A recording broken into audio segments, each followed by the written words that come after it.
we have here tonight. We did start our meeting at 6 o'clock this evening, and we had a couple of non-public issues that we had to deal with first, so we're coming back out of non-public at this point. And I would ask that at this time that you all please rise for the pledge. I pledge Allegiance to the flag of the United States of America and to the republic for which it stands, one nation, under God, indivisible, with liberty and justice for all. Yeah. Good job, girls. All right.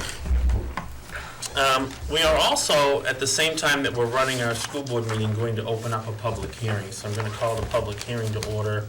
What is the exact time? 6:32. 6:32.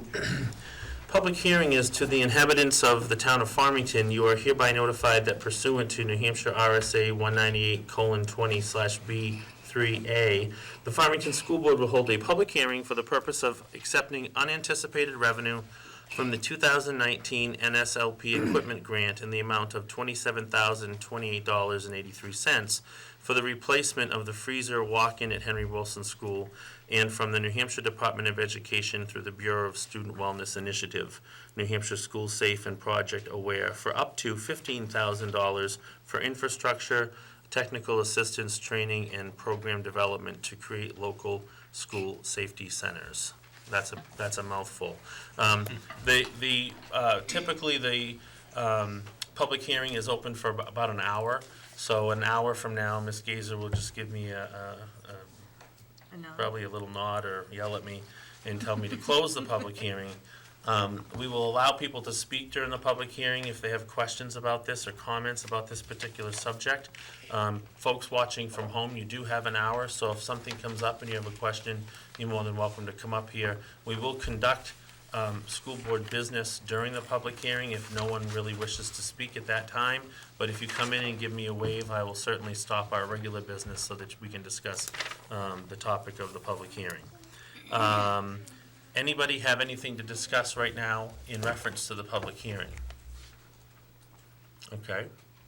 Hearing none, then I'll jump to public participation. And I do understand that we have some folks that are going to talk during public participation. Is that correct? Yes? Okay. Now, normally, we have you go up to that, but that's a little tall for you. So Mr. Frieda just gave you his little microphone. So what I'd like you to do, hon, is tell us your name, go over and stand at the microphone, and tell us your name. My name is Caitlin Malari. Caitlin Malari, okay. And you go to what school? Valley View. Valley View. And what would you like to tell us tonight? Hello, my name is Caitlin Malari. I would like to ask you to come visit me and my friends at Valley View Community School on November 21st. We would love to meet you. Thank you, Caitlin Malari. Well, thank you very much. So November 21st is a Thursday. Is there a particular event going on, Mr.? It's part of the Can you go to a mic? Sorry, if you don't mind. You get a mic. Just so folks at home can hear us. Yep. It's an NEA event. It's for American Education Week, and that Thursday is there are different events that happen during different days, and we're going to be putting out some stuff about some other events that are happening, but we wish to invite you, the board, up to Valley View on that day to visit the school and visit kids and stuff. That's probably the nicest invitation we've ever gotten. What You did a time? really nice job. We are still working out the details, but I know that I'll be back in a couple of weeks, and I'll have more details for you. Save Okay. the date. Save the date. Yeah, save the date. Save the date. We are all going to try very hard to get up there that day. You did an excellent job. Thank you for inviting us. Do any of your friends want to say anything, or are they just here for support? They're here to support you? Well, that's nice that all your friends came out tonight. Cousins. Even Oh, better. family. Okay, you're a cousin. Good. Cousin. Wow, that's awesome. Well, thank you very much for coming up tonight. Appreciate it. We will be there, okay? Okay. You're welcome. Nice job, thank you. But Mom, if you do want to go, you certainly can. I'm not sure the rest of this is very exciting. That's probably the highlight of the night. Okay. Thank you. Bye, Caitlin. Bye-bye. Thank you. Details? Mr. Roberts, you'll send us details? Yes. That'll be part of your principal's report on that. Yeah, Yeah. that's what I was thinking. Yeah. Thank you very much. Thank you. Any other public participation? Tough act to follow, Mr. Henry. I think I've learned how to do this in the future. Find a cute front man. Yeah. No, so Henry Wilson received a permission slip probably a few weeks ago now. Now, I was a little surprised to see it. We have a payroll for teachers of millions of dollars, and we've got a contract coming up again, and we're all going to be reminded about how skilled our teachers are and the professional and the skills that we have there for teachers. So I was surprised to see that we need to outsource to the Women's Studies Department at UNH a presentation on media matters and how to interpret the messages that we get from the media. Seems like a social studies type of curriculum to me, or maybe a little bit of health.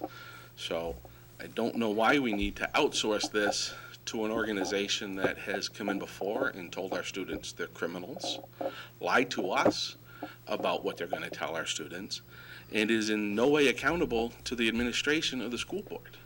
If they do something, there's no disciplinary action that you can take. They can't be terminated. They cannot be invited back, but you can't unring a bell. So why do we need to outsource what to me sounds like basic instruction to the Women's Studies Department at UNH? I'm not familiar with the program, so I'm going to ask someone to comment on that's familiar with it. Who set it up? Well, and I do want to clarify, when you say a program that's lied to us, now, this is not the program that you referenced last year. This is another program. It's the same organization, Haven it's called. Okay, this is Haven? This is Haven, which is Okay. part of the Women's Studies Department. So Okay. that's the All right. umbrella. Okay, because that wasn't clear. in Okay, what you yeah, it just does said. say Okay. Haven on here. I just Okay. happen to know All right. that they're under from what Okay. my research. So, they've told our students that they're criminals for getting a little too affectionate in the hallways, consensually. Maybe inappropriate, but it doesn't rise to the level of criminal. They've told our students they're victims of a crime if they happen to see it. After they told us they wouldn't do that, because we had to request the curriculum because nobody at the school had it. We had to ask that they reach out to get it. So that was a bit more of a sensitive subject, we were told. That the kids may not feel comfortable talking to a teacher or receiving this from a teacher, so having that third party, I was told, was a benefit there. How to interpret the news and how they may present things and how to be skeptical, to me, sounds like pretty standard social studies type curriculum that we shouldn't have to outsource given any qualified teachers that we have here. What is, on that information you received, what was the date on it, that it's happening? It's coming up November 4th and 5th. So I was told it's also being presented during science class. I don't know if that's accurate or not. That's hearsay. That's not stated on the paper. So, Who sent the permission slip? the names at the top are Mr. Gastangwe, Mrs. Ellis, Mrs. Robinson, and Mrs. Pomeroy. But it doesn't, so it doesn't come from like the A grade level sixth team. Sorry. team or- Thank you, Michelle Robinson, MED, 7-8 school counselor. Okay. Okay. It's my only Something copy, that but if they're you want to doing. take it and make a copy, that's fine, or I can, Okay. Is it if you want to see something it. they're doing I in would. science Okay. class? That I don't know. I guess we'll just take it under advisement. Okay. and- Yep. I can make a copy.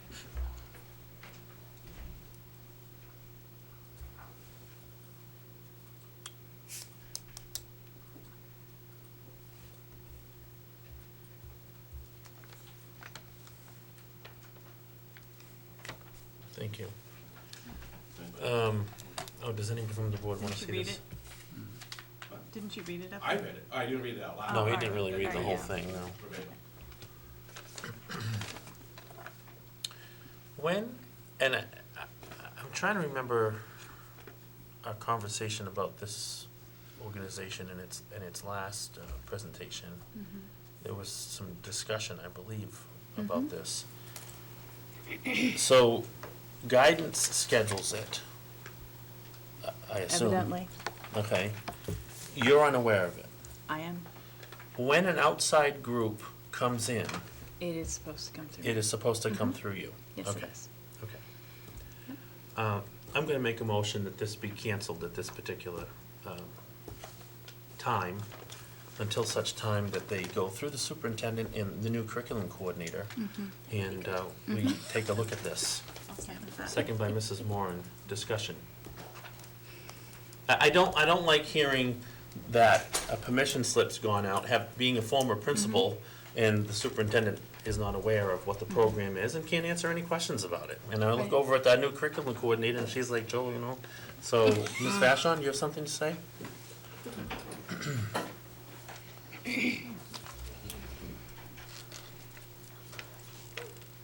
Laurel Bash, I'm a seventh grade teacher. Seventh grade teacher at Henry Wilson. Haven used to be SAS, and they've been coming I've been here 13 years, and they come every year. And if they're doing it during science, that usually means that that teacher has given up their class for the full day so that they can just go in and move in, and then as the kids filter through science, they get the presentation. And it's mostly about how media portrays different things and that kind of thing. And it's all geared towards grade level, what the grade levels can handle at the time. So it's not new. It's not new, yeah. I get that it might not be new. Yeah. I still think each year, They should, when oh, you bring in absolutely. programming, you go Absolutely. through, But you go it's not through- something that's new. Yeah. Like I said, it's been here forever. Yeah. It also doesn't mean it's good. Sorry, I just, Mr. Henry.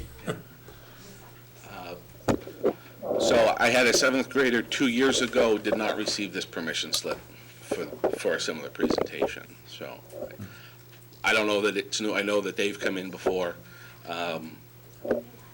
Somebody felt it needed a permission slip, which also suggests something as well. So, but I did not receive one 2 years ago for this particular presentation. It would have been another presentation I did receive one for. Okay, thank you.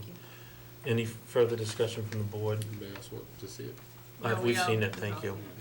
What was the date on that, Mr. Henry? The date that it was sent to you? No date? It's No not date. dated, but I'd say we probably had it for, yeah, because I wanted to talk about it at the last meeting, but there were only 3 members, so I wanted Okay, to wait. all right, So I had it prior to the last school board meeting. okay. Yeah. Okay, I have a motion and a second to halt this for now. What is the actual motion? Well, To postpone it. to, I said to cancel it. Cancel. To cancel it until, that, I believe that's what I Yeah, said. okay. Ms. Gazer? Motion to have the program canceled until Mm-hmm. more information could Okay. be obtained. That's all. Yeah, and there was a second? Yep. Okay. Any further discussion? All those in favor? And at this point, I don't know if a contract has been signed? I'm Tough. just, okay, just All saying. those in Yep. favor? Aye. Okay, Yep, it would have been signed by you, correct? again, I've not signed one. All right, So- well, No, then there it's should a- be a contract signed. It's a good lesson for everyone. Okay, any other public participation? No? Maybe later, okay? We'll come back. Let's move to approval of minutes. We've got several here this evening. Minutes of June 17th, non-public session 2. Two moved by Mrs. Moran, second by Ms. McElhenney. Discussion on these. Just to correct you, the spelling of my name. One N in the first name and then D-E-N-I-T. Yeah. Those substitute minute takers. Is that public? We're talking about September 16th? No, this one's No, here. this is June 17th. Oh, gotcha. This is way back. The ones I took. Okay. All those in favor? Aye. One abstention. Okay, September 16th, our budget workshop. So moved by Mr. Frida, Second. second by Mrs. Moran. Discussion on these? The correction. Hopefully it's a name change. Is that me? Just about. That was you. Oh, dear. We are correcting that. You've I'm been gonna called use that. worse. You know that? Sorry. Yeah, we have to fix that. Sorry. Oh, I'm sorry. I'm so sorry. late on that one. Any further discussion? There's a couple more places we have to fix. I'm sorry, There's a Mr. couple Frida? more places to fix. Okay. This is here. 1, 2, the second paragraph after Pledge of Allegiance, it should be contract, not contact. Yes, I fixed I some think of that's those pending. on the doc The group itself. folder, Yeah. And then there's a sentence that just abruptly ends and Yeah. needs a completion. On Right the at the second end. page, Mr. Shagnon. On the second indicates he agrees with the budgeting for what the, And then it stops. so, Well, Second page, up here. yeah, here too. okay, but on Fourth paragraph down. here. Okay, yeah.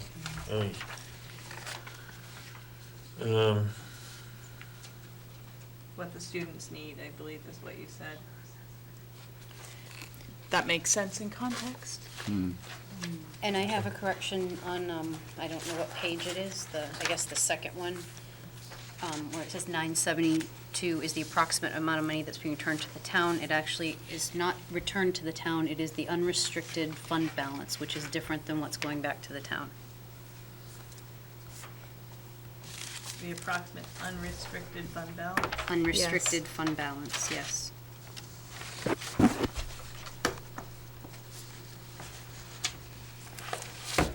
And then the last page before adjournment, that sentence stops as well. But the unexpended funds are listed. Yeah, there's, Yeah, and then there's two others. Oh. Bottom of the third page, business office for special reports for their, and then, it looks like the bottom of every page ends in a sentence, the middle of a Right. sentence. and then up on the second page, 2 lines down from the unrestricted fund balance. Mrs. Vaughn indicated the money being returned to the town is also reflective of positions that were not, it should be filled, not followed.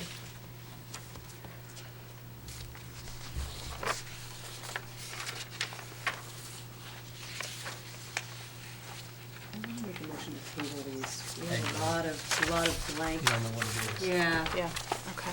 Let's make a motion to table. Motion by Ms. McElhenney to table, Second. second by Mr. Lewis. All those in favor? Aye. Are they perhaps maybe still in the computer and, no? Did they? I don't know, I'm just wondering how we're gonna, Well, this one was also taped, so we can go Oh. back to the, Yeah. okay. it wasn't broadcast live, but there is a tape. Oh, it was taped, that's Yeah. right. That's what I was thinking, how are we gonna fix it? Okay, that's how. Thank you. Yep. Okay. Minutes of September 23rd, public session. So moved by Mrs. Moran, second by Ms. McElhenney. Discussion. If I can, I had told Mr. Tim Brown that I would share this the night that we approved these, and we didn't approve them at the last meeting, but he did send an email about E-rate monies. But in the beginning of his email, he basically says, I would appreciate it if the record reflects that I object to the classification of the E-rate monies as unanticipated revenues. So can we get that statement in there? He didn't feel that it really covered his concern the way that he wanted it captured. Okay. Can you shoot that to me? She can. For some Okay. reason, I couldn't find it on mine. I sent it to her. I don't know what happened, so. Okay.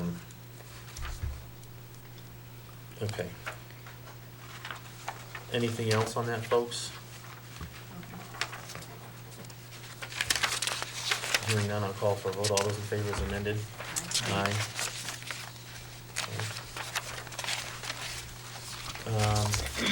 September 23rd, 2019, non-public session 1.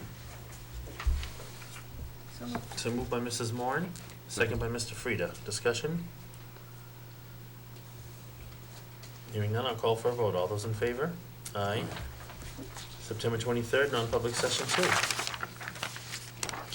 2. And this one, I think should also be combined with 3, as I looked at, because 2 is somewhat devoid of information, and 3 has the information that would have been covered in 2. So I think it should be the information from 3 as part of 2, but correct me if I'm looking at that incorrectly. Well, and I think, I believe I was here for all 3 of these, and I'm only on the blank one for 2. Well, that's why I said, the 2 is nominations and resignations, and 3 is nominations and resignations and has the information. Right. So I think. But I'm not listed there, and I Oh. am here, and I'm not listed on 1, and I think I was here for all of these. I believe you were. So if we can add Mrs. Mellon and kind of the 2 together, that would perhaps be the best way to do that? So we'll have to call these 2 then. Right. So, right, and you are on the list of present for 2. Right. I guess my question is, why do we have a non-public session 2 and a non-public session 3, both for nominations and resignations? Was 2 perhaps something different?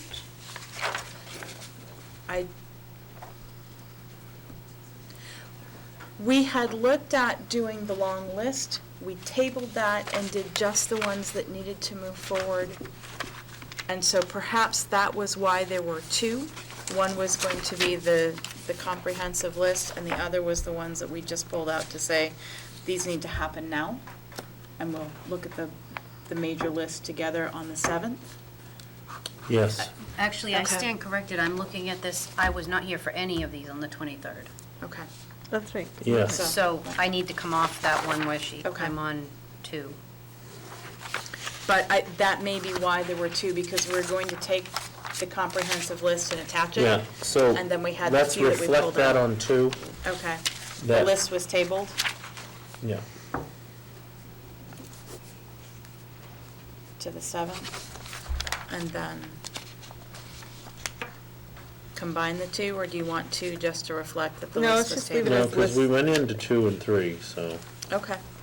So 2 is list was tabled, and 3 is the session. we don't have, Right. we should have a vote though for the table. Yeah. I don't remember how that went.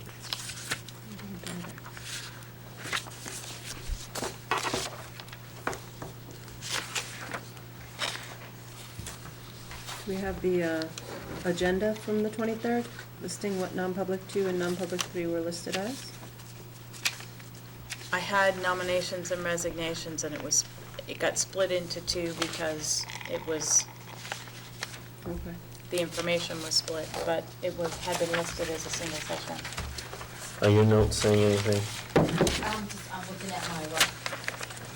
Okay, let's table 2, folks, so she can have time to look for that. Okay? I guess that's a motion. Second. Second by Linda, all those in favor? So are we on table 3 as well, then? No, because 3, we went ahead and we took action. Okay. So, non-public session 3 from September 23rd. Have a motion? So moved by Mrs. McElhenney. Do I have a second? Second by Mr. Frieda. Discussion? We need to include, Mrs. Donito was present for this. Yeah.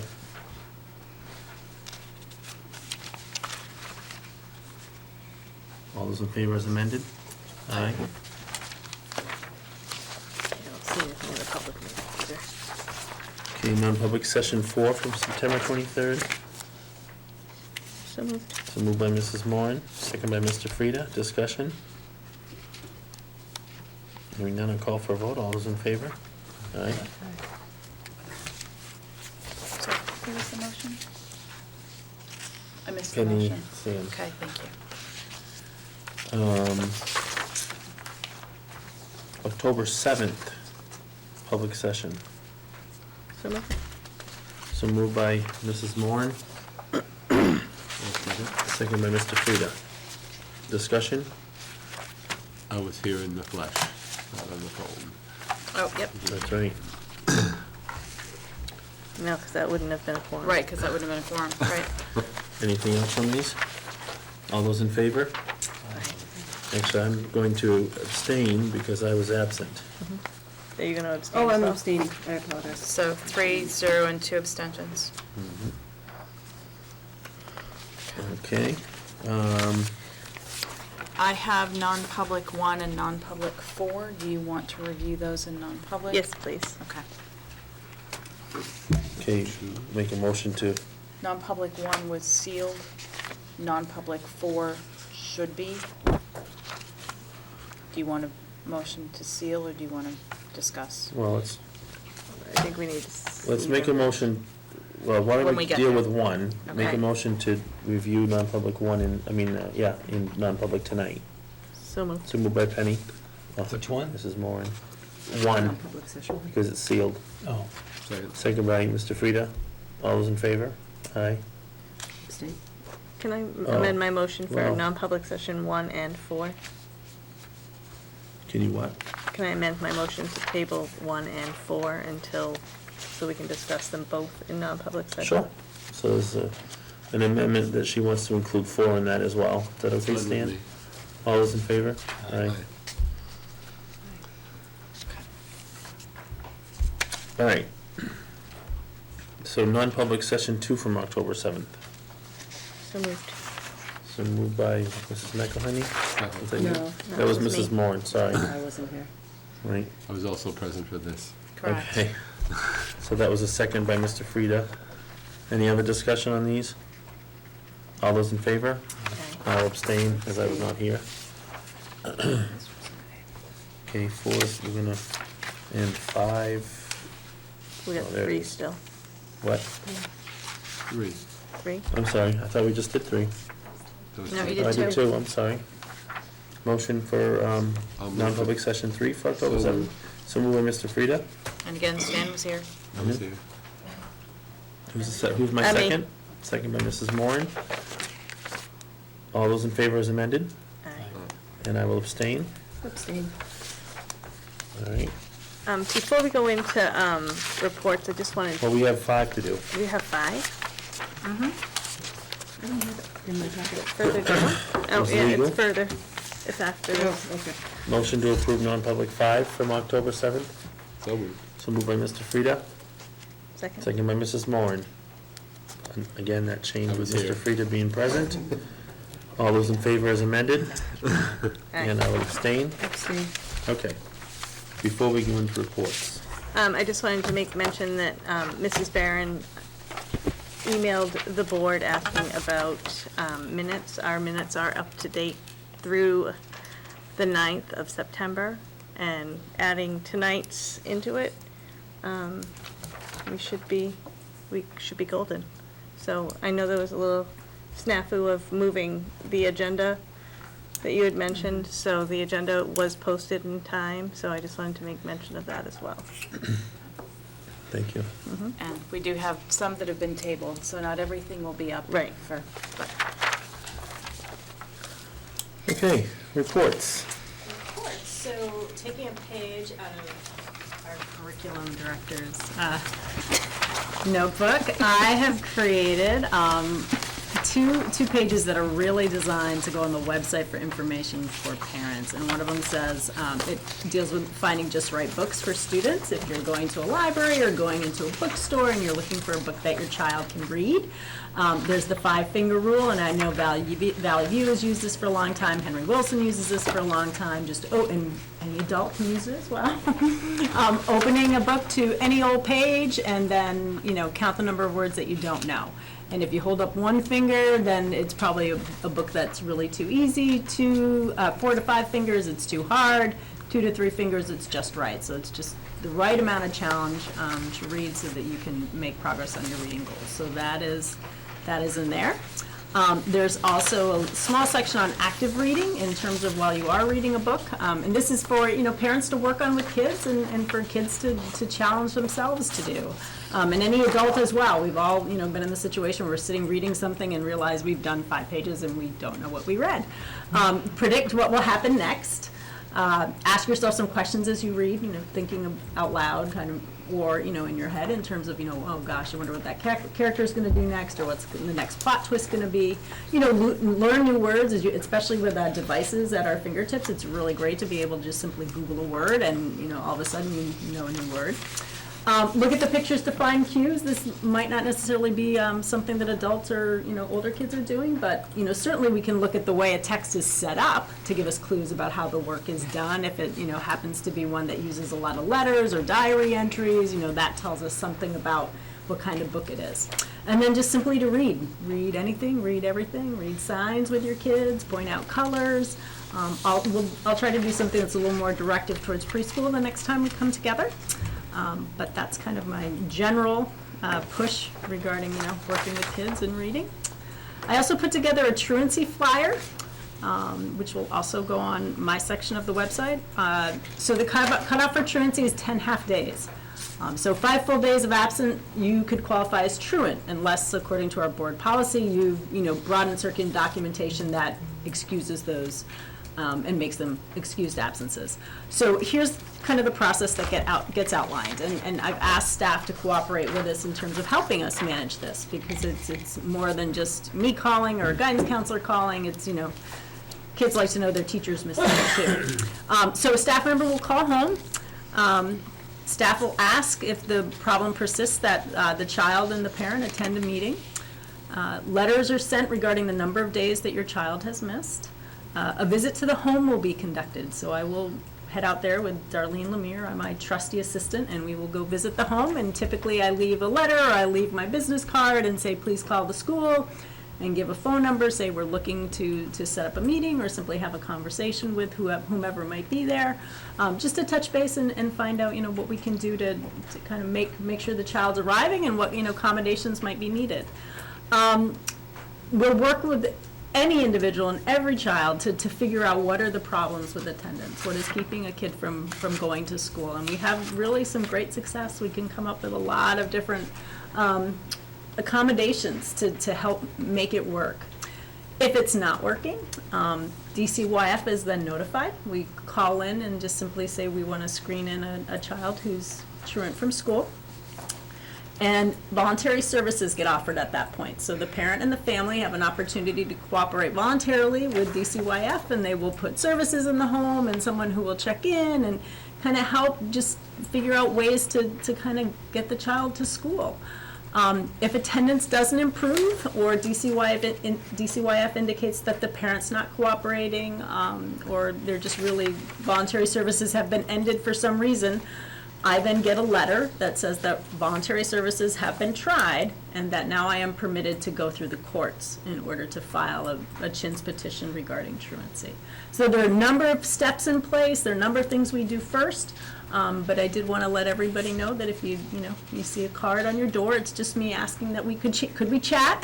We just need to have a meeting, so please feel free to reach out to me. And we have had a number of parents who have been willing to reach out to us and just say, I'm struggling getting my kid to school, and can you help? And we've had meetings, and we've been successful in a lot of cases. So just a request to work with us, and our goal is to have every kid in school every day. So that's that piece. And then that gets me to our board report. So I did attend, and Ruth Ellen attended as well, a Medicaid stakeholders meeting in Concord. And we got a little bit of information about how the emergency rule came about. The Commissioner of Education shared that, at least in one instance, a school district had sought reimbursement for services from an individual that was not certified. Directors there then indicated, well, we have certified and licensed people, so what was the other part of the issue that created this kind of what is perceived by many to be a pretty quick move to the emergency rule. We'd been told it was due to an audit finding. When we talked to, and I can't remember, you might have to help me with, Henry Lipman from DHHS, he said it was not a result of an audit finding. So we're not exactly sure how we got to where we are, but very clearly we are in the position where we're in emergency rulemaking. We have an emergency rule, and we've begun the process of pulling together very quickly, I think it's by mid-December,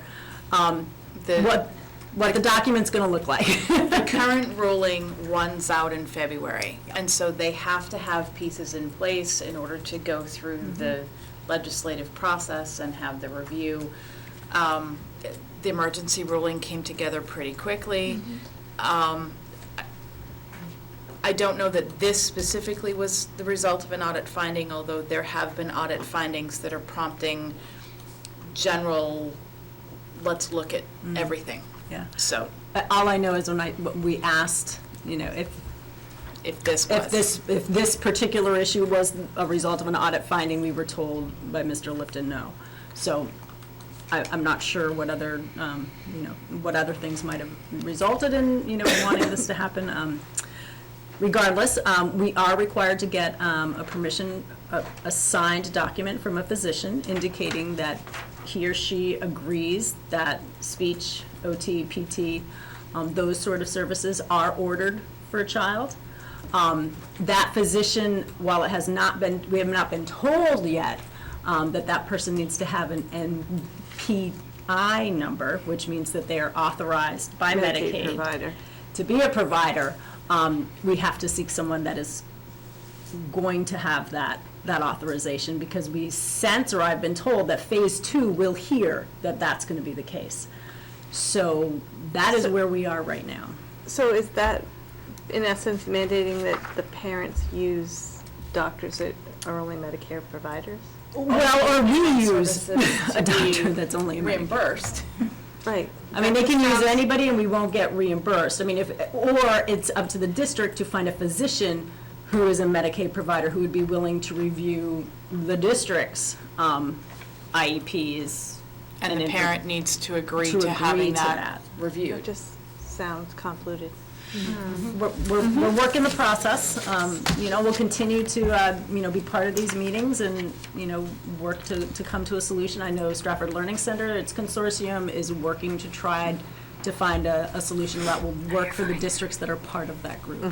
And we as well we've been getting, permissions signed as we go, and then getting that all in place. So we'll continue to document and continue to work for a resolution.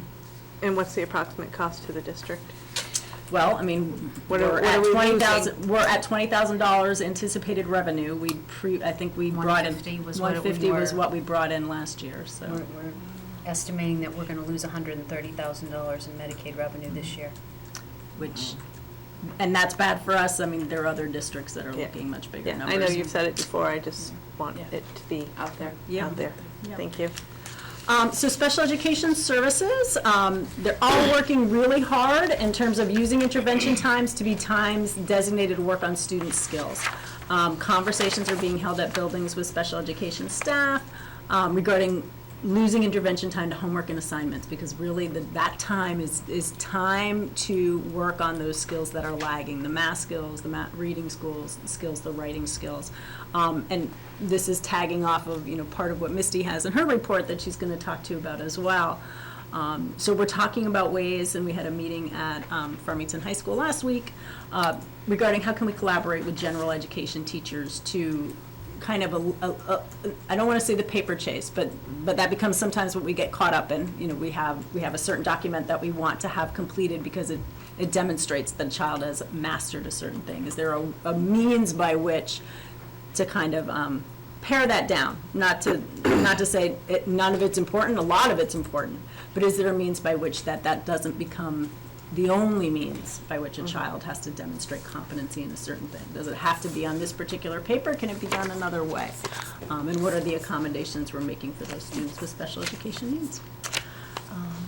And so, yep, we'll be attending, Misty and I will be attending the Farmington High School staff meeting just to talk about learning objectives and how having those ahead of time can be really helpful to special education staff so they can be front-loading the material for a course.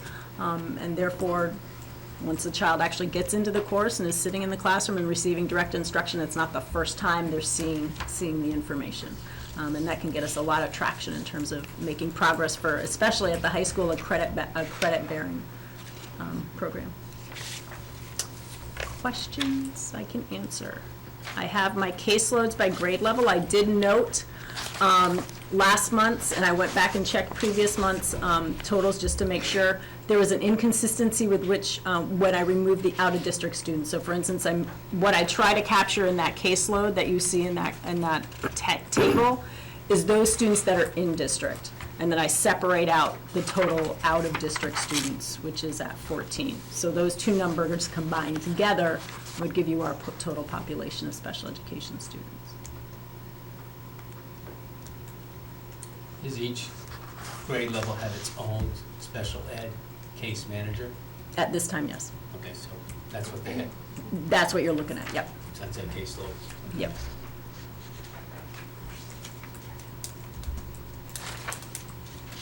Anything else? Just a comment, nice job on the graphics, I like them. Oh, thank you. And a couple, you missed the one that I put in the first time, because I pulled that back out like, oh. It was color last time. Hey, I asked for color. And, yeah, you know, it's better in color. I always say. My office doesn't have the color copier. Sorry.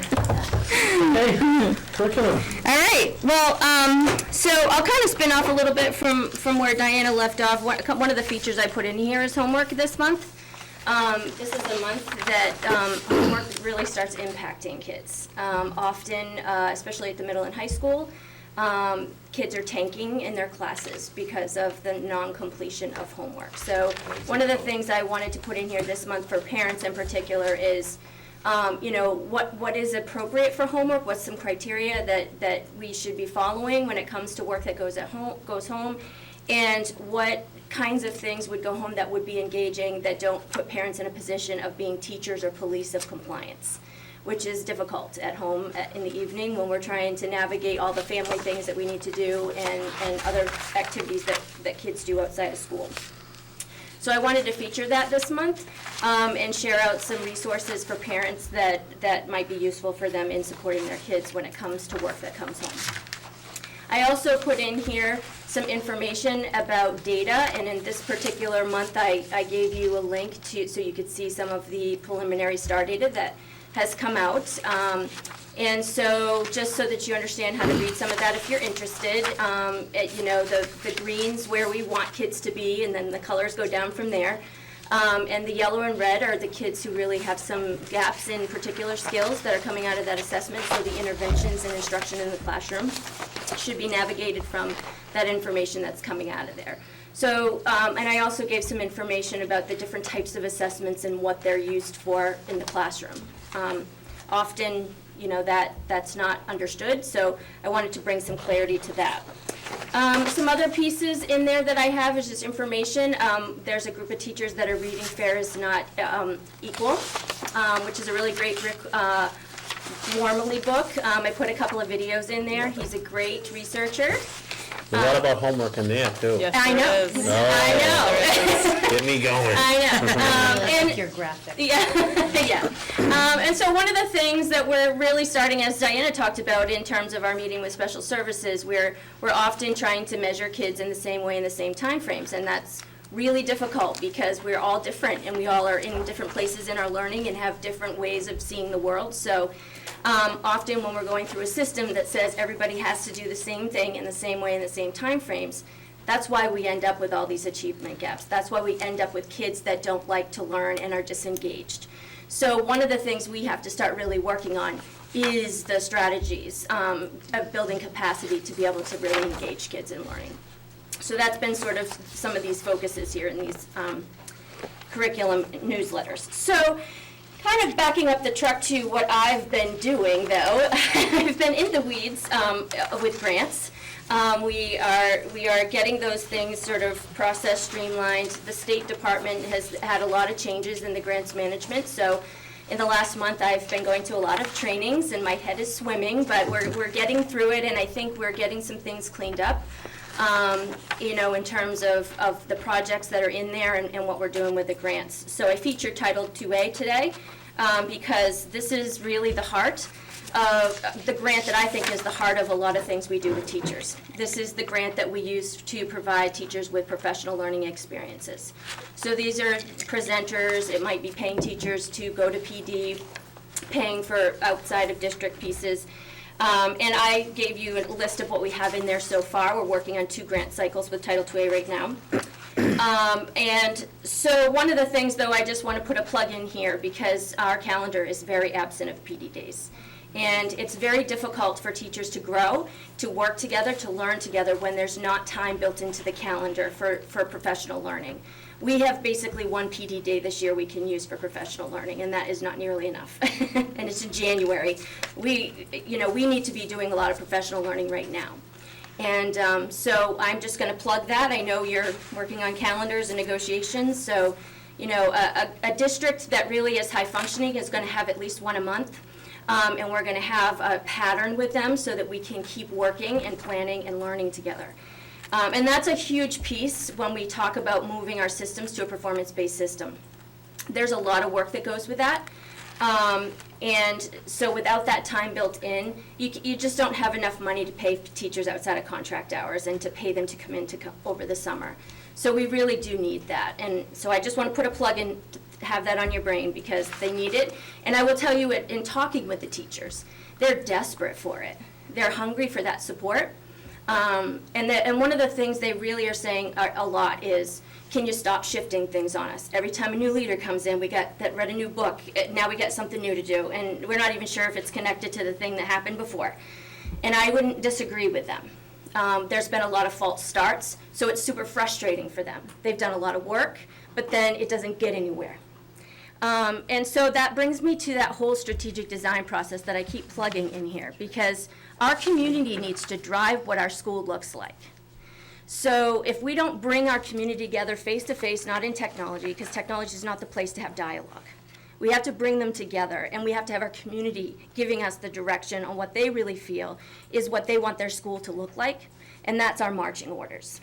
So I really will put that plug in there that we really need to plan something soon for that, and I think it will fit very nicely with NEASC. I did go to a 2-day training for NEASC to help support the high school through this process. And I will tell you, I'll be very honest, I've had past experience with NEASC and I haven't been super excited about them. However, they are doing some different things now. They've figured some things out. And I think that after going to this 2-day training, that if we had a strategic design event, it would go very nicely with the NEASC work the high school has to do. But some of the things they have to do should not be just high school. It needs to be a systems approach. We all feed to the high school and beyond, so it has to be something that the community is behind, they want, and then we move everyone to the high school. The high school doesn't drive it. So that piece, I would say to you that you really want to consider as a board, because this really is a board level decision. You speak for your community and for the internal people. We have to bring people together to really think through that. What do they want that school, what do we want the outcome to be for our graduates when they leave us? And the goal is that they thrive in their lives, not just succeed, not getting ready for the next level of academia, but their lives. They learn all those foundational skills here. So I want to put a plug in for that, because I do think that the way NEASC is working now, it will be a very good thing for the high school teachers to go through. But there's components of it that need to be a systems approach, not just high school. And that strategic design piece of the marching orders for our district should come from our community, not from academia. Because often what we do is we academics build things and try to sell it to the community, and they don't buy it, right? We want the community to tell us what they want, and then we start to build and we start working together on what we want to do. It'll get a much better outcome. And I would say to you this, that as the teachers start to build out from NEASC, and I even start looking at curriculum work with them, which I will be honest with you, without PD days, we're not doing much of it. So we have to have that community backing. And I will tell the teachers now, don't make any risky moves. We don't know what our community wants right now. We don't have that yet. So we got to find that out. And that's where that piece comes in. I really liked Abby. She's from Envisions Learning. The NEASC hired her to do this training. Super energizing. I think people would really connect with her. She's one of the people I might recommend that you think about letting help us. And the teacher that went with me, she's wonderful, a great high school teacher. She was really excited and felt that the teachers would respond well to this person. So I also would put a plug in that we need to look at people facilitating some pieces of this, because that way it's a very objective process. What we don't want is our community to think, oh, those academics are doing this, another thing to us is going to cost us money and my kid's going to be in some pilot, right? I mean, this is what people feel when we do these things. So what I caution is that we think really deeply about this with our community first. And then we start making strategic plans and aligning our system towards what the community really believes and can get behind. Because then we won't fight so much about budget. We won't constantly be trying to sell something that nobody understands, because it was built together. So I'm just going to keep saying that until somewhere along the line you say, yes, Misty, leadership team, permission to plan. So that is and then of course I've been meeting with the teachers. I also met with the PTA. What a wonderful group of people. Really enjoyed meeting with them. They are fabulous and a huge resource, I think, for us, and so I will continue to work with them to engage the community and have a way to communicate and do some things together. They work very hard for us, it's clear. And so I've gotten into classrooms today and tomorrow. I will have been in all the classrooms and walked through at least once as of the end of the day tomorrow. And I really love getting into the classrooms. And at Valley View today was my highlight, because those little ones just love all adults, and they were happy to see me, and I got a lot of highs, and so I will go there often, because that's what fills my well, is seeing kids being excited about learning, and super cute. And so hopefully I get invited in there. I'm gonna say that publicly. I keep telling them to invite me in. I'll read stories. I'll do math. Whatever. But it's better than doing grants, I can tell you. We like you doing grants. Well, yeah, I do them, but it's just it's not my. It's a reward system. That's right. And so next week I go to the Innovations Conference to see what's up in New Hampshire, moving forward. But so we've been doing a lot in the last 6 weeks, and it's exciting. And the people here are really great. Your teachers are pretty awesome, and so I want to see us really support them. They deserve to be supported a bit better than they are right now. Thank you. Questions? Yeah. Well, actually, it's a question for the board. I mean, there were some ideas that were presented regarding, perhaps trying to reach out to the community, and I just wanted to know what the board's thoughts were in that So would regard. that be like the strategic plan that we had put together? No. No? No, a strategic design is a very different event. Okay. It is a day and a half of well-facilitated thinking and learning with a lot of, with everybody in terms of the stakeholder groups. Strategic planning really is just planning for what is. Strategic design helps us to move a lot further than that, way down into the future. And if we really are going to meet the New Hampshire vision of performance-based system, we need to do a strategic design. I would absolutely concur. So Part can of the NEASC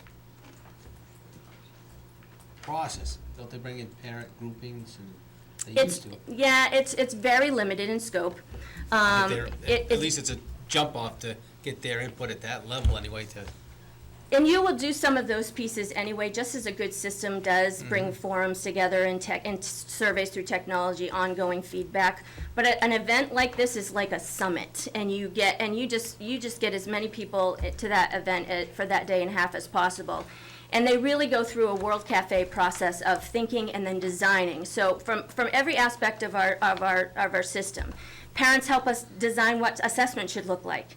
They help us think about instruction. They look at technology and personnel, and we really put them through a whole process so that they really are the stakeholders that come representing of each group, we get faith leaders, business people, lots of parents, kids, faculty, as many people as you can to the table to really go through this process. And when you come on the other end of it, you have a live working document that then comes back to the board and you approve as policy. And it becomes the marching orders for the district. It's really important to do. How does it withstand administrative turnover?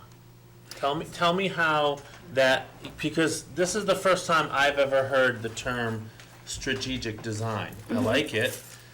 It does sound, a little bit, it does sound like strategic plan a little bit. Some places are, yeah. Because when we did a strategic plan when I was a principal in this district, we did the summit. I remember Yeah, I in the was part of it. cafeteria. Yeah. It was a lot of people, and then the plan was broke out. pretty well facilitated, through obviously some state people that we had money for.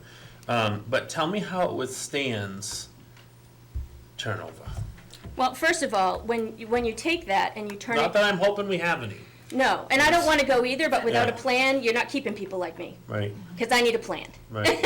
A real one that has, teeth to it.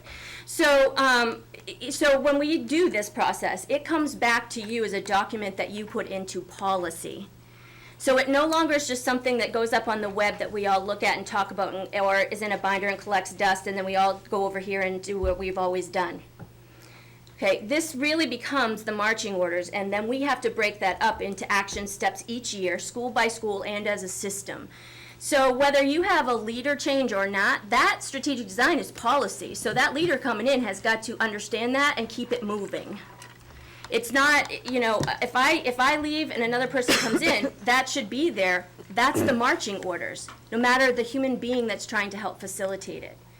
But it also will prevent leadership turnover when we have a real direction that people can focus in on and everybody gets and everybody's talking about in the same way. And there's not all of these different ideas and different words and different books and different everything. This is the problem. So we got to have that direction that is clear, that's marketed, that's policy. And then we just start to plan and move forward with it.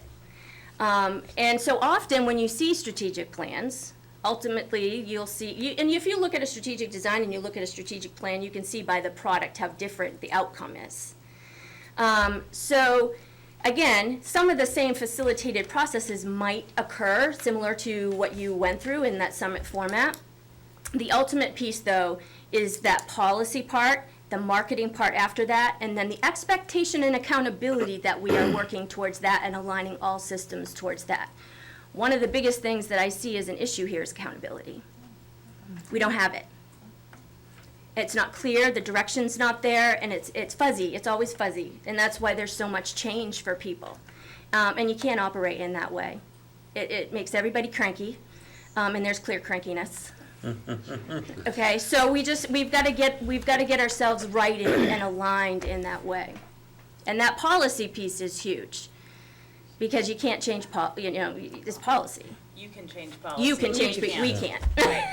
What do you need from the board, and in what time frame to begin to move forward with this? Well, I think we, as a leadership team, just need your permission to plan it. We can pay for the facilitator through Title II grant. That was my other question. Yep. What do you need in? And so the only thing that we would have to come up with in the general fund is food, which is not a lot of money for a day and a half. So, but the facilitator would be the large cost, and that can go into a grant. And then a date when we And a do date. this. And I'd really like to see us do it in April or May, so we can have a document to you by the end of June to give us our marching orders for the following year. Understand too that means that it's going to be on the other side of the budget process. We really can't move it fast enough to try to have this happen before deliberative session. There's a lot that needs to go into it. And I don't want to do it as a one-off. Right. We need to do it right. Yeah. We need to do it right. Now, the plan that becomes policy, it's a plan, it's a design, and then we plan each year and present to you the goals that are coming from that each year. So the process, all the alignment pieces after that are going to take years for us to get to. But at least we will have the direction, and we can So present to you. there's the because of- difference. Yeah. There's one of the differences right there. I don't ever remember that piece happening. Yeah, right. You know what I'm saying? Right, you should be It getting was goals like, from us okay, every wait, year. we're done. It took us a year and a half, Yeah, 2 no. years, but we're done. And I mean, and I know that it's never done. Right. But that plan piece, Yeah. you almost got the feeling that it was done. I don't ever It's remember, not. okay, here's the goals. No, you gotta Yeah. then you gotta make 5 to 10 year plan. Oh, Your time. yes. Anybody want to speak about the topic at hand with the public hearing? Okay, then I'm going to officially close it. Thank you. And do we want to vote on that, or do you want to do that later? I want I wanna to keep finish. on Yep, this. that's fine. I opened a Make can a of note. worms, clearly. No, it's not a can of worms, to be honest. important discussion. It's really something that, the last time we went through a similar process. Yeah. Not a design, Right. it was huge. Sadly, as we were approaching, not the end, but a point where it was like a place where it was like, okay, here we are, our facilitator died suddenly. That hurt us. Yeah. That hurt us. Sue. that. Sue Yep. passed away. And that really, no, not that Sue. No. But, so that was difficult. Yeah, sure, And it was yeah. kind of like, oh gosh, what do we do now, you know? And then Brian Blake was the superintendent at the time, and, you know, and I think he may have left that year. So those external things kind of hurt, but it was an exciting process. It was exciting at the get-go when we started to bring in the community, and we filled the Yeah. cafeteria at Henry Wilson. And then all of those groups that worked on, you know, breakout groups that worked on various pieces of that, and there were Yeah. community members on all of it. I had the privilege of working with Carol O'Connell and a number of folks from the community, and it was exciting. Yeah.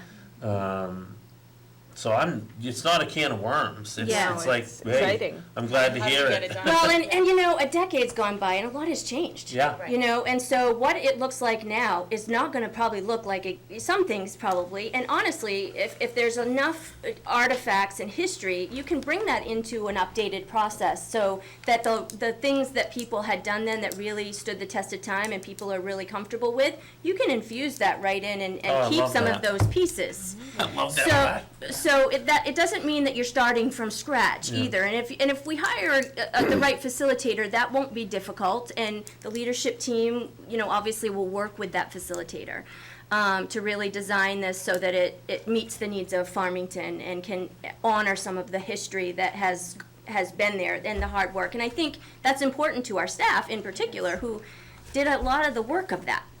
And at the end of the day, you know, once the event's over, it's really school personnel that end up taking the heavy lifting a little bit further into the process. So, you know, it's important that we honor some of that work. And that was a big part of the discussion that Misty and I had, is that we don't want to lose what's happened that is right. Yeah. I'm not looking to throw the baby out with the No. bathwater, but we have some things that we need to shift to continue any type of forward momentum. And the only way to do that is to truly get the groundwork laid to move forward. Yeah. And that policy wasn't this piece is key too. An area Yes, that was absolutely. initially identified in the NIASC Yes. initial, Yes. yeah. And it has again.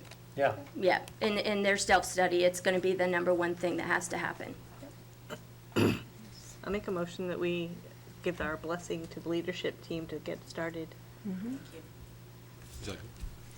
Discussion. Good luck. All those in favor? Aye. Thank you. Thank you. Yeah. You made my Monday. Yeah. You got little my week. kids, you got Valley Thank View. you. Anything else about Misty's report that you want to ask her No, but I about? want to thank her and Diana both for getting the Thank you. stuff up on our website as well, because that was another concern that was, Oh, I didn't do that, but whoever did, you did? No, I didn't do yours. They but will. it They was- will, okay, Yes. because I do Thank want you. mine up, but I Yes. didn't put it up. It will be. Okay, perfect. Okay, treasurer's report? I didn't see one. Oh, No, she, it's in the works. okay. Table? So we're tabling. So, I'll make a motion to table the motion by treasurer's. Mrs. Moore to table treasurer's report, second by Ms. McElhenney. All those in favor? Aye. Policies, first reads. So you have a list, and I'm hoping that these are going to be the last of the have-tos, and then we can get to the get-tos as we go. And then you have two others that were added to your packet, and I don't know how we want to handle that piece. I don't know that we have to handle it. Okay, all right, so, I think it was just, I wanted the information. okay, all right, so we can set those aside. So we'll look at the ones that are in your, Did anybody have any issues with these that we need to make corrections on? Or can we accept them all as the as first read? first read. Did anybody have anything on those? And then it goes up on the website for the community. Yes, they will go input. for public input. On the policies page, there's a section where it says policies for public input. And so if you click those and you have any comments to make, those will be emailed to both myself and the members of the policy committee, and so that we can bring anything back.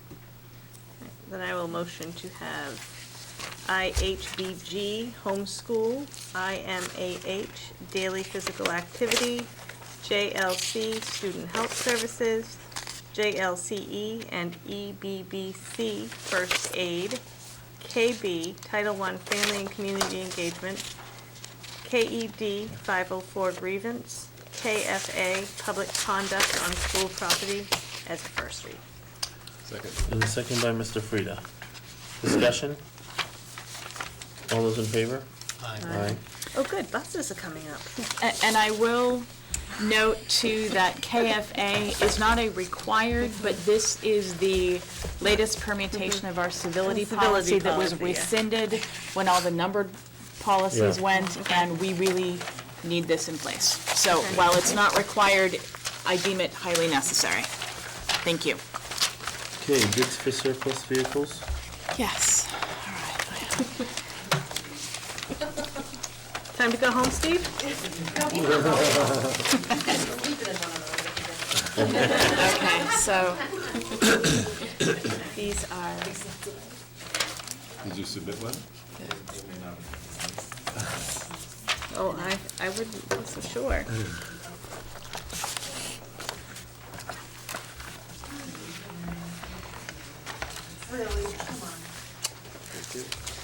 Okay, So we had one bidder on our surplus vehicles, and he happens to be here tonight. Thank you very much for your bid. Megan looks delighted. I thought he was kidding. He bid on all four of the vehicles. The amounts are there. So that was our only bidder. I do want to also make the board aware that we had not been anticipating such a vigorous bid process, so we had looked for other alternatives in case no one else bid. And we were able to reach out, Lynn Ellis reached out to a kind of a recycling salvage company. And Could be your they- saving grace, Stephen. Yeah, and they had indicated that the way that they would pay us, it would be by weight. So of course, we wouldn't know the weight until the buses got there, and they would have to come and tow them. So their estimate was that we could potentially get $350 each for the buses, but that's an estimate because, like I They're said, it's guessing based- the weight. Weight. Leave the windows open in the rain.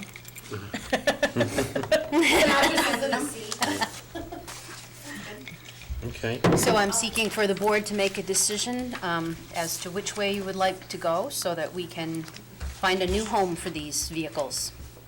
As opposed to our back parking lot.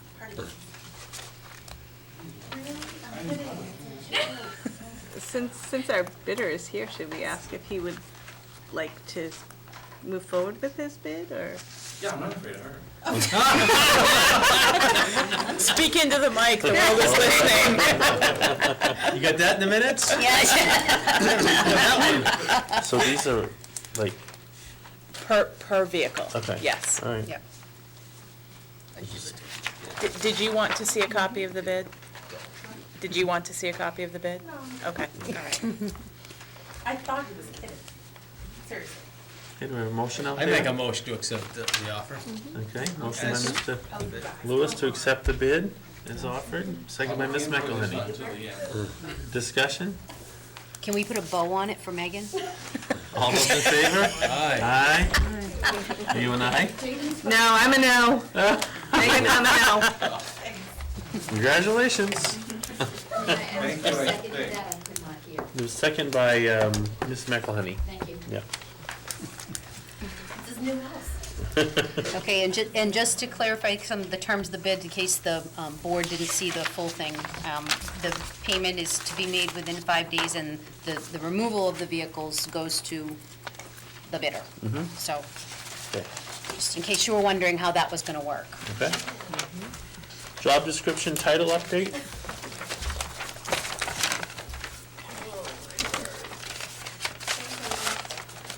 I don't have that here, but is this a? Okay, I have a copy.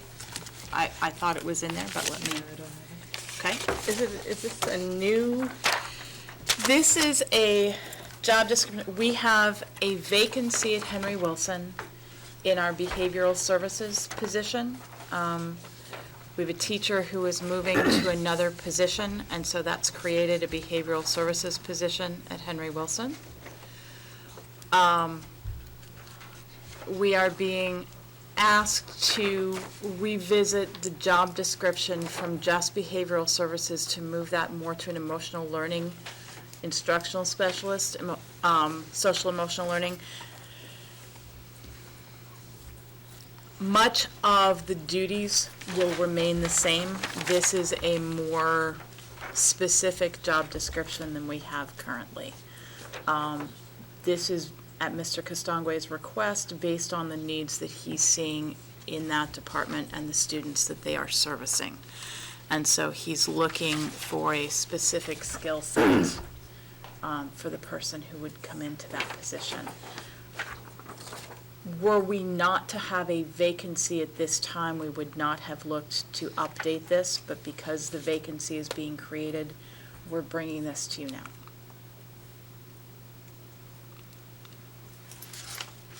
Yeah, so what it does is it formalizes what the intention was for that position all along, was that was to be someone who worked with not just special education kids, but any student that was approaching that tier 3 of a necessity of an intervention regarding behavior. And part of what we're seeing is, and I think, we see it in adults, we see it in kids too, we all have our kind of go-to responses for situations where we're in conflict, or we need something, or we have to get our needs met in some way.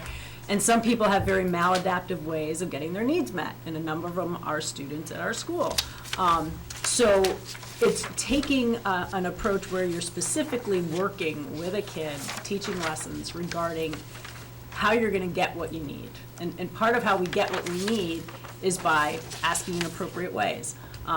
Identifying exactly what it is that's making us upset to begin with. And part of that can, be using the zones of regulations. There's any number of, different, kind of pieces that you could look at as a curriculum. But the big part of it is providing that direct instruction in terms of how a child goes about, and Megan, I see you nodding your head because this is what you do all day. How you go about asking for those things that you need. Sometimes we see kids who wind up popping out of a classroom or being sent out of the room because the issue is really they don't understand an instruction they've been given. So instead of finding the appropriate way to ask for an instruction to be repeated, because that involves a lot of things. It can involve shame that you didn't hear it the first time. It can involve admittance that you haven't understood most of what's been going on for a considerable period of time. So sometimes it's easier to simply act up and get out of the room because you want to avoid what's an uncomfortable situation already because you don't know the material. So this individual would be someone who would, one, check in with kids during classes that are, obviously those things that can be triggers for them, but also to take them out and have a period of time where they're doing direct instruction regarding how to manage those particular situations. Do you want a motion for discussion? I will make the motion for discussion to. Oh, yeah, and this person could also help train teachers as well. That would be that also in terms of collaborating with them. This is how you work with this particular student, this is the student's triggers, this is the language the student responds most favorably to. Motion by Mrs. McElhenney and a second by Mrs. Moore to restructure the job description for this particular position. Discussion. Sorry. The position that was currently there, was that a full-time position? Yeah. Yes. And it wasn't outsourced, it was an in-house position? That's my question. Is this a position that you envision being covered by the teachers' CBA? It would follow that Yes, it would be under the step and track? teacher's CBA. yeah. And the job description here is just kind of a template. We would, of course, put this on our normal Yes. job description format Yes. with all of the legalese that we have to have there? Absolutely. Okay. This was his rationale and general description. Okay. Yeah. So with qualification requirements, master's degree preferred, but minimally a bachelor's. Absolutely, yes. It doesn't say that. Right. You know, because if I look at the first three, Right. it's, okay, master's degree, it looks like you could potentially, because you use the word preferred, hire somebody without a special ed background, okay, someone with no teaching experience, and a bachelor's degree. So to me, Right. that's like a bachelor's degree in anything, like, you know what I'm saying? I mean, I just think we need to be careful here. I think I would include teaching certification required.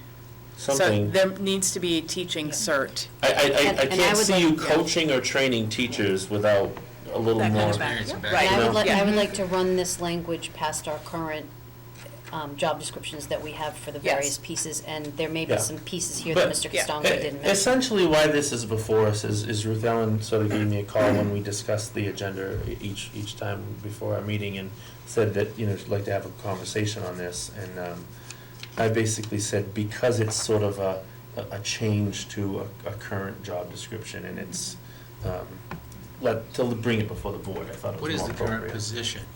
Current position is a behavioral position working with students who are at that tier 3 behavioral level and unable to stay in the classroom. The person works as a coach with the kids, also works as a coach with the teachers to kind of make that so that the kids can get back into the regular classroom as quickly as possible. It's kind of our way of making it so that kids can remain in district and they can learn to manage the behaviors that might have 10 years ago gotten them outplaced. Because it usually was just an ISS room. Is that the same? It is not That's just what an it used to ISS be. room. That's what it had Yeah. been, you're absolutely right. Yes. So- Yeah. And the vacancy exists because someone resigned? Because the person who is in that position is looking to take another vacant special ed position in the district. So it's an internal transfer. Okay. Have a motion, a second, any further discussion? All those in favor? Aye. Aye.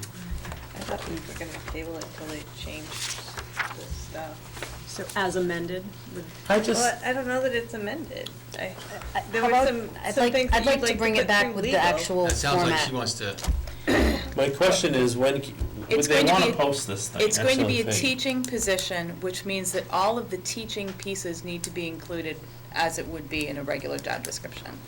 I think the additional pieces would be the background and experience, and we will stipulate that it needs to be a certified teacher. We will accept either special ed degree, or if they have ABA background, it doesn't necessarily have to have the special education piece, but could be both. I mean, if I could get the entire package, that would be awesome. Was your vote no? Yes. Okay, so it's 4-1. All right. Adequacy. So, I apologize that this is small. The highlighted line is the Farmington line. I can share Share the cheaters. my cheaters. I Um, brought one pair tonight. And it is a little fuzzy. This is the other piece that's coming is the information that I was given from our attorney. If we were to petition the Town and Budget Committee to spend in order to expend the additional adequacy aid that we are receiving this year, it needs to go to a special meeting, and that special meeting can only happen with the permission of the Budget Committee. And so what I've attached for you is the timeline, and that's on the second page of the email from Diane Goro. I need you to understand that process. Right now, what we had been given as an estimate last year or in last November, and what things were built on, was $5,514,999.49. The 49 cents is important.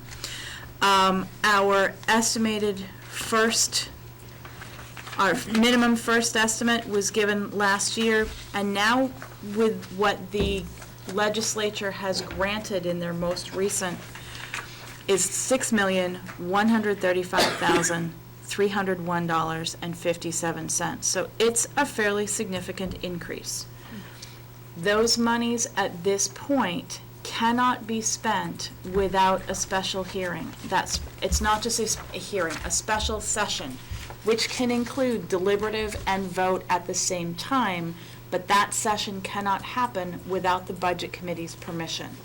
And so at this point, I need the board to decide if you are asking for the Budget Committee's permission to do this, to understand that the timeline to do is about a month, which means that tax rates can't be set until that session happens, if that's going to be the case. If these monies are able to be expended, I would recommend going in one of two places. Probably the first would be toward the performance contract, because we could do a great deal more over 20 years if we can front-load this with these additional monies. The second would be, if you didn't want to tie it to the performance contract, that this is put toward an access road into Valley View. Thank you. So those would be my two recommendations for spending if we were going to spend. And I'll be perfectly honest with you, with snow flying quickly, to get everything expended and a road completed before June 30 is going to be a bit of an issue. To be able to get pieces encumbered may be more likely. I can't make a promise there. I can look at it, and I certainly want to see it happen. But I need the board to decide what they want to do moving forward. Do you want to ask the Budget Committee? Yes. To propose or to see if they will grant the special session? I say yes. When this was originally, that was one of my first suggestions, as well, was the access road. Or windows on the front of Henry Wilson, or the lack of taking windows out of Henry Wilson and making walls. Something about the envelope of Yes, Henry the Wilson. envelope, yes. So What's the rest of the board feel? I'm fine with that. I think that's the best use of one-time funds, to just simply turn it back for a lower rate, to just go right back up and then still need the road or those same performance contract items. I think it's wise.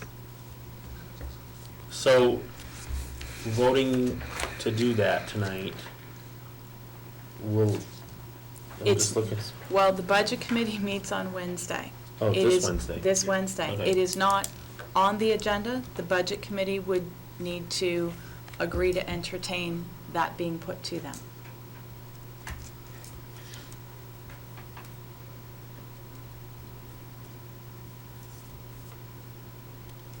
Put it out there. I mean, at least if nothing more to start that conversation. Okay. So, So, if that's agreed upon, you will attend that meeting to explain this? I am willing to do so. Okay. Did you just want a consensus, or do you want to vote? I need a vote of the board that yes, you want to approach the budget committee for the special session. That has to be recorded because that's part of what I would have to give to DRA. All right, that's my motion then. I'll second. Motion by Mrs. Moore and second by Mr. Frieda. Discussion? Further discussion? All those in favor? Aye. Okay. That's exciting. Okay, I just want to be clear though, so, Mr. Henry indicated there's a new business thing, but who's reaching out to the chair? Me? It would Or- probably be most appropriate if it's you. Okay. We could certainly do that in tandem if we need to. Okay. I just don't want anything to fly by here. All right, I can do that. You're gonna remind me of that tomorrow. I am. I am. Yes, please. Would you like me to be the secretary too? In the morning. What? I'll be the secretary too. All right, any other new She means business? board, not what you're doing. Any other new business, folks? No. Old business, 20 credit diploma? Okay. What I wanted to bring to the board, I know that there has been a vote in the past on the 20 credit diploma, which is the state diploma. We have a student who is going to be graduating with that. I want a confirmation of board approval because frankly, I know that it was brought up last year and I don't find it in the minutes. And I want to make sure that we have that confirmation before I move forward with this student. We do have students that, for whatever reason, whether it's because of an IEP, whether it's an individual circumstance, that state diploma is necessary. It is allowed under state law, but I did want a board confirmation before we get to June and suddenly it's where is it in the minutes? I wanted to point back to. I know we voted on it. I know we did. Diana, was that something that was needed this past Well, year? we do Or- have a student that you'd approved to graduate in January, and it is for a 20-credit diploma, because that had been the track he was on when he came to us from another school district. That's right.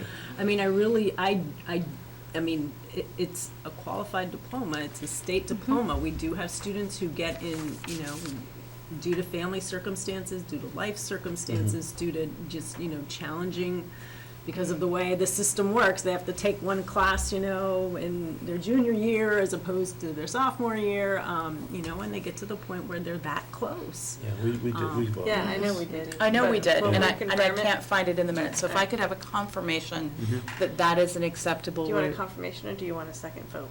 I'd like a second vote so that I have a date and time that I can point back Do I have a to. motion? So moved. So moved by Mrs. Moore, second by Mrs. McElhenney. Any Thank you. discussion? All those in favor? Aye. Thank you. Any other old business? Okay. Public participation? Yes.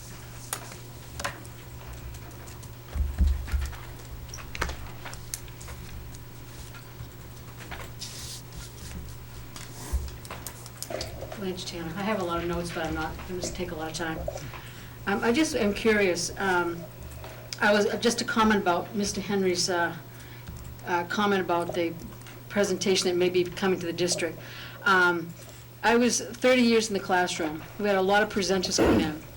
And many times, when there was a misunderstanding, it was because the kids were not properly informed as to what was really going to happen with this presenter, or the parents were not informed.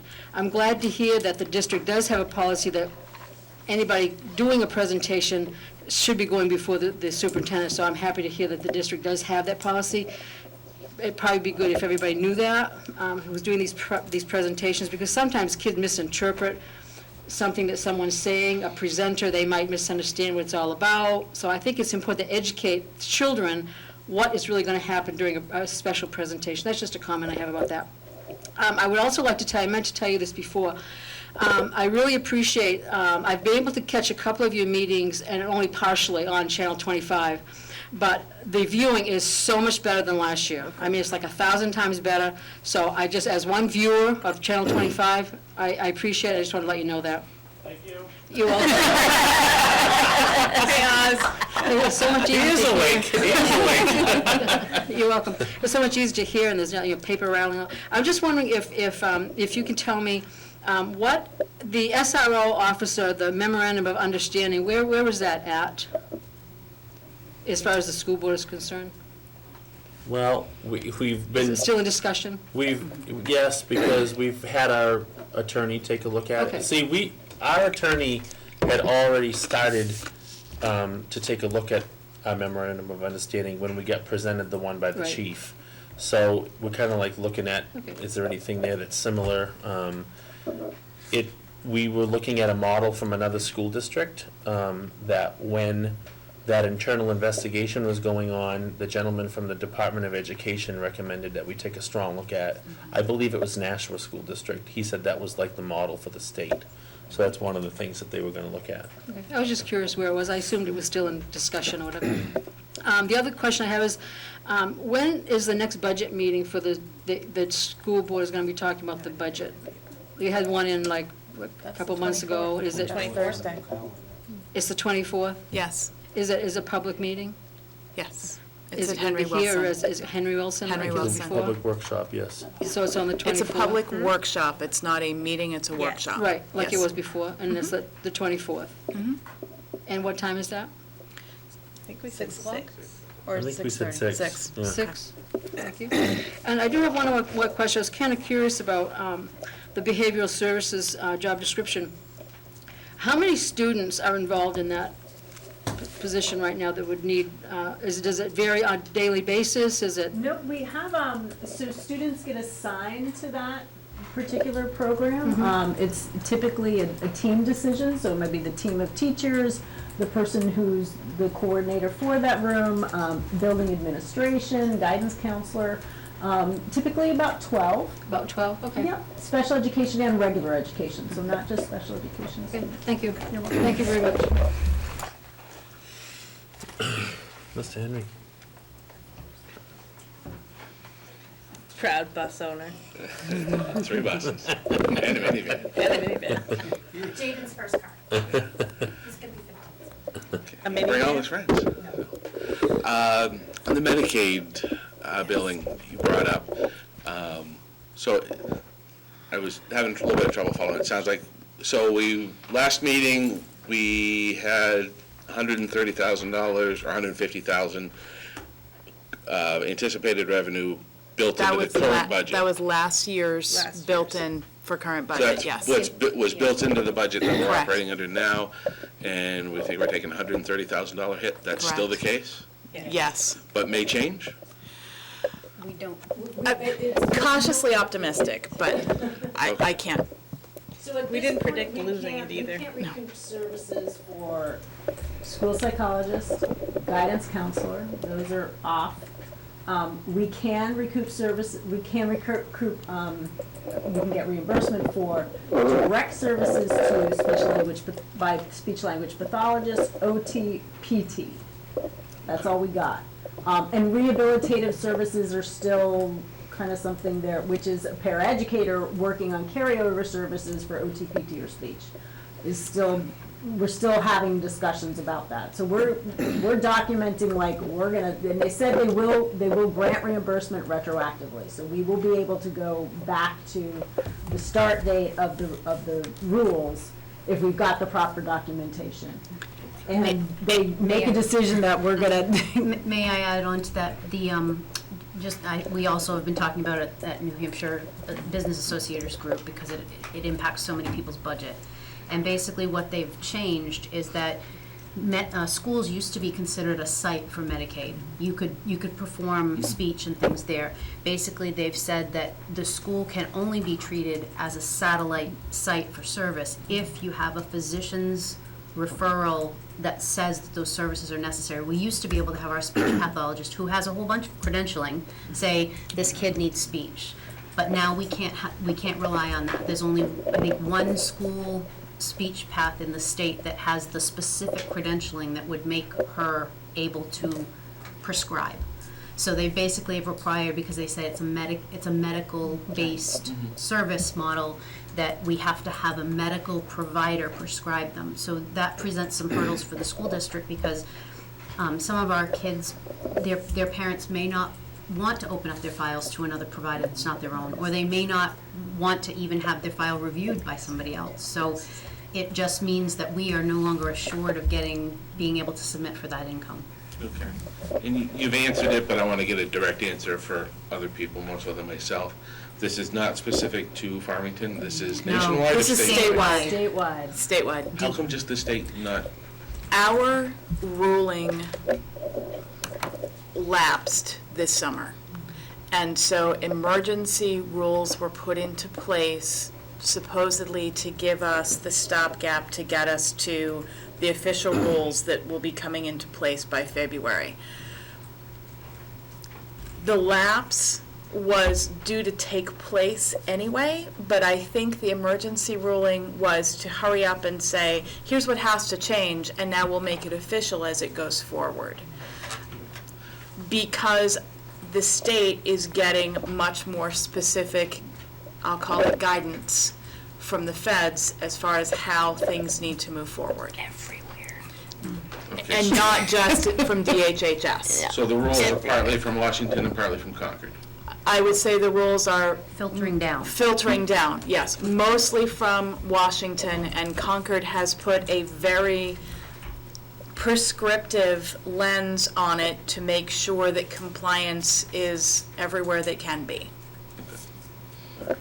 On the teaching description for the new position, kind of living in that world vicariously for a little while, you mentioned that it was going to be on the teaching CBA. I haven't seen the job description, so I'm just concerned that it may have so many qualifications that you're going to have trouble filling the position within the limits of the CBA. So I urge you to consider To look that carefully. as you look at that position and how you design it, so that you can fill it, because, Filled is important, you know, absolutely. what I've seen in the past couple of years is you're not hiring placeholders because you need a warm body in that position, and I like that. But you've got to design your positions to be able to pay to fill the positions and stuff. So if that's something that's so unique that it's outside the CBA, you may need to consider that. So, and I'm gonna come back to the CBA in a second. I know your first name is Misty, I'm sorry, I Yes. don't know the last name. McBriarty. McBriarty. I was very impressed with everything I heard come from that seat tonight.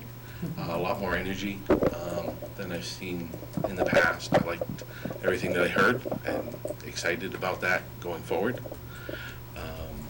And then, and the piece on the professional development there, big supporter.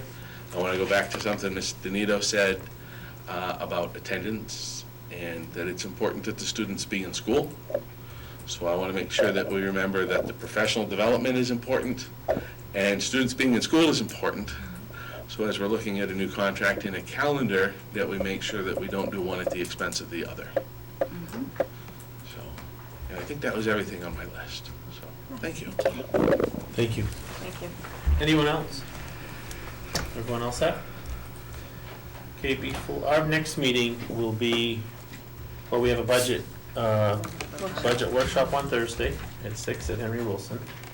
And then our next regular school board meeting will be November 4th, right here, hopefully 6:30, unless we had some kind of non-public to do at 6.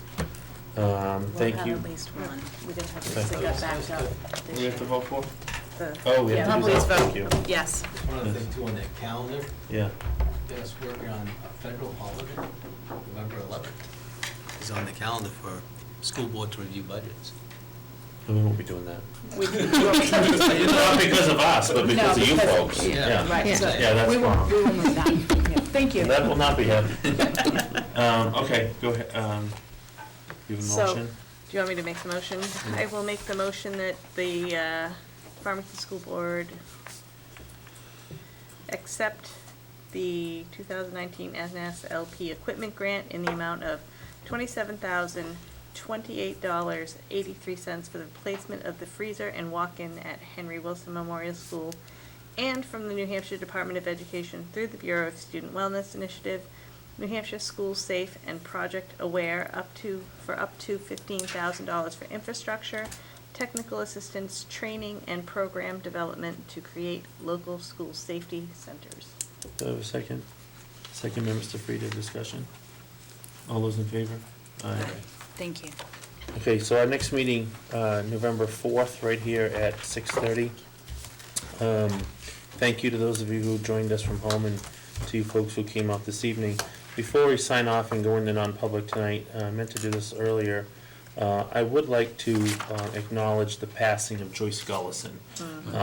Joyce was a lady who worked in our, I believe, she worked Title I at one point, and I think, yeah. Also a paraeducator. And paraeducator, and World language. she was, I was so impressed with how many folks shared and reshared her obituary on social media and made comments about what a delightful person she was. She impacted this district, she impacted the Milton School District, the Alton School District.